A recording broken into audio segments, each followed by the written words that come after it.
They've been making legal moonshine here at the family-owned and operated Belmont Farm Distillery for the past 2 decades, tapping into the outlaw mystique of the strong liquor without the danger of prosecution.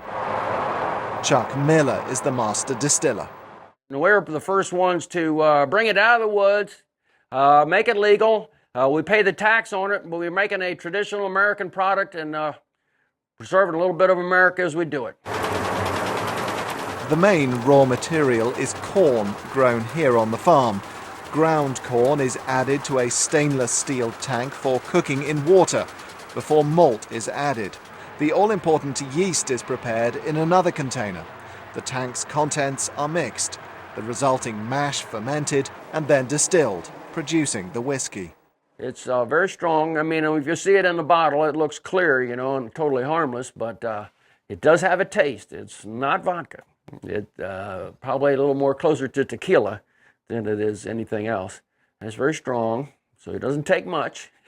You just kind of go easy with it. The recipe comes from Chuck Miller's late grandfather, who was a moonshiner during the lucrative prohibition years of the 1920s and 30s. Then alcohol was banned in the United States. Mr. Miller knew his grandfather's story and saw a business opportunity, but didn't want to tangle with the Federal Bureau of Alcohol, Tobacco, Firearms and Explosives, also known as the ATF. As a young kid, I spent a lot of time with him, and he was quite a character. And so I got to thinking, golly day, I can make some extra money, you know, if I made it, but I didn't want to run from the ATF agents or anybody, so I called them and told them what I wanted to do, and they said, yep, sure, you can do it, but you got to get a license, you know. That was over 20 years ago. Much more recently, the Miller family was issued a new license, allowing the on-site sale of its products. Meanwhile, the bottles which pass through this aging machinery continue to find buyers in areas with a long history of illegal moonshining. Oh, I got one there, a little crooked there.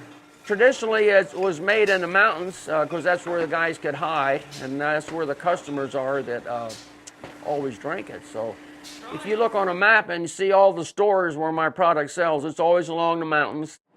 As a legitimate enterprise, the Millers have been able to expand their business using a commercial distribution network. And last year, they sold 60,000 bottles.